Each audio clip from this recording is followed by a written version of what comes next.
All right, let's get straight to it. You think your problem is pronunciation? That's wrong. And today, I'm going to show you the cruel, unvarnished truth about the Japanese language and give you the shortest path to victory. Wasting time on pronunciation practice ends today. The real reason people can't understand you, the reason they keep asking you to repeat yourself, it has absolutely nothing to do with whether you can pronounce individual sounds perfectly. It's because your entire approach is backward. The very order of your learning is fundamentally broken. You are trying to paint the walls of a house that doesn't even have a foundation. So what is this foundation? Let's get one thing crystal clear about the language you're trying to conquer. Look, languages like English or Vietnamese are languages of sound. One wrong tone, one slight change in a vowel, and the meaning is completely destroyed. But Japanese is different. It is a language of placement. It's not about how perfectly you say a word. It's about whether you put it in the right place. And that's your problem. The reason you aren't understood is that your Japanese has no blueprint, no architectural plan. And in the Japanese language, that blueprint has a name: grammar. But talk is cheap. Let me prove it to you. I'm going to show you right now how this blueprint, how grammar controls everything, including the very sounds you're so obsessed with. Let's take the word tamago, egg. Listen closely to the accent. Ta-ma-go. You hear that? It goes up, then down. Now, let's connect it to yaki to make tamago-yaki, or fried egg. Listen again. It's totally flat. The accent just vanished. But watch this. We add a particle, ahiru no tamago, a duck's egg, and boom, the original ta-ma-go accent is back. The grammar is pulling the strings. Here's the point you need to understand. Grammar's power is absolute. A word's sound isn't fixed. It is a slave to the structure it's put in. When the grammar changes, the sound has no choice but to change with it. You still look like you're not convinced. Fine, let's prove it with a word you know well. For those of you from Vietnam, say the name of your country. Beton Namu. It's flat, right? Now say Beton Namu Jin, a Vietnamese person.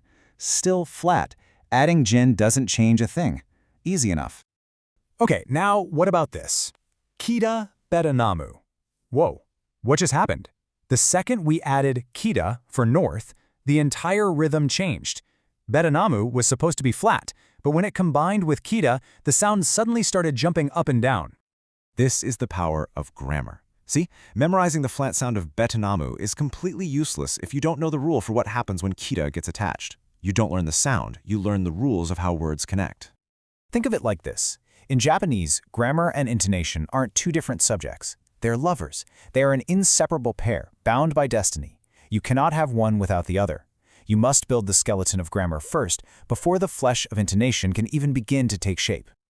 Now I know what some of you are already thinking. I can hear the objection forming in your mind.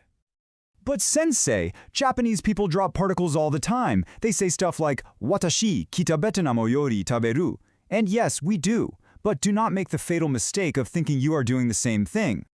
When a native speaker drops particles, it's because we instinctively know the hidden rule for how the sound must change. We aren't just saying separate words. We are creating one single giant compound word. Kita beton namu yori. It has a new unified rhythm. Now, what are you doing? You're just being lazy and skipping the particle. You're creating a disjointed list of words that just sounds broken. Let me be perfectly clear. Omission is a privilege, and it's a privilege reserved for the advanced, for those who have already mastered the very rules you are trying to skip. You would not start knocking down walls in a house before you've even read the blueprint. A beginner who randomly removes particles isn't simplifying, they are causing a total collapse.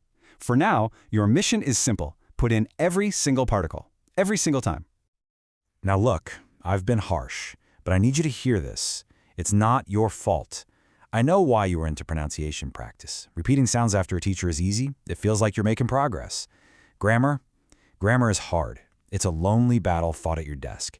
It's only human to want to choose the easy path. But choosing that easy path will guarantee your Japanese never truly connects with anyone, and you know that frustration better than I do. So it is time to make a decision. It is time to make your resolve. This difficult part is only temporary. It's only for now. Once you build that solid foundation of grammar, every single word you speak will have a power, a clear resonance that you could never achieve any other way. Think of this as a single, decisive battle, not an endless war. You are not meant to struggle with this forever. If you face it and you win, it's over. The war is won. So, let's bring it all home. Stop practicing sounds in a mirror. Get back to your desk. Master your particles. Fix your word order. Because if you truly, seriously want to fix your pronunciation, it is and always has been grammar. The one who does the work is the one who wins. That is all.